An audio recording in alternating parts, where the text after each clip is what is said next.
Hey, everybody, thanks for taking a second to join us for this week's Pastoral Update.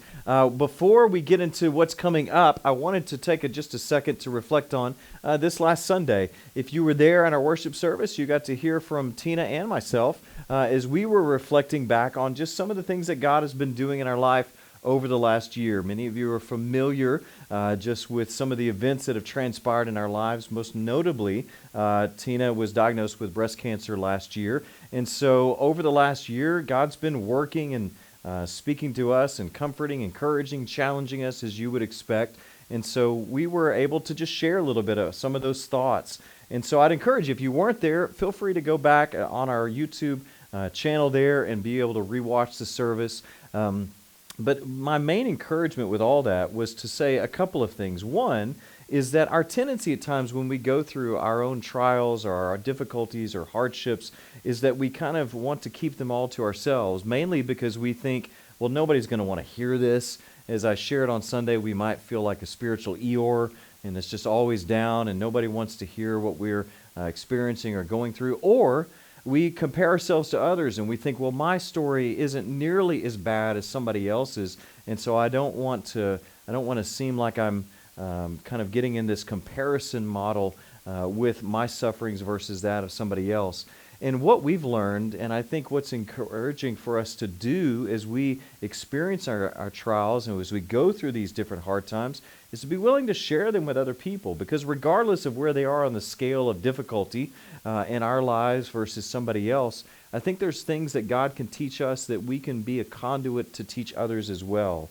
And so it's important for us to open up our lives, to share what God is teaching us, how we've journeyed through different circumstances, different trials in our own life, and to open up our lives to other people. And another thing that we saw and that we talked about a little bit last week is that, or this last Sunday, is just this idea of where is our hope found? That was something that Tina shared and it was something that God really brought her through, is that the tendency at times is to place our hope in healing or a certain answer to prayer. And what God really challenged her with was this idea that it's important for us to realize that our hope needs to be in Jesus, that regardless of how the prayers are answered, regardless of how the situation turns out, that Jesus is our stability. He's our rock. He is where our hope is to be found. And so that's important for us to kind of keep that mindset as we go into the holiday season and we're thankful for so many things. And as we go into the Christmas season and we're so grateful for the incarnation, that we are making sure that our hope really is in Jesus, not just his gifts, not just things going according to our plans. And so let me encourage you to continue to reflect on some of those ideas as well.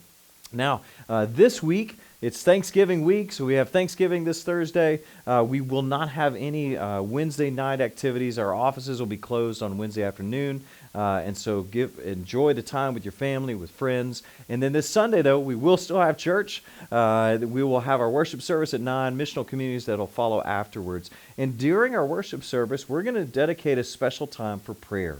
And specifically praying in the area of Thanksgiving.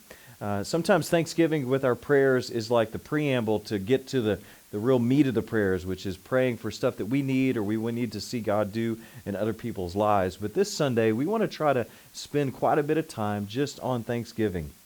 I think it's important for us to be thankful in our prayers because it helps to reorient our mindset. It's so easy in our lives to focus on what we don't have instead of focusing on how God is at work in our lives and the things that he has provided, the ways that he is guiding and directing us as well. And so we're going to have a significant time of Thanksgiving prayer this Sunday. So hopefully you'll be able to join us for that as well. So that's it for this week. I look forward to seeing you on Sunday. Hope you have a great Thanksgiving week. God bless.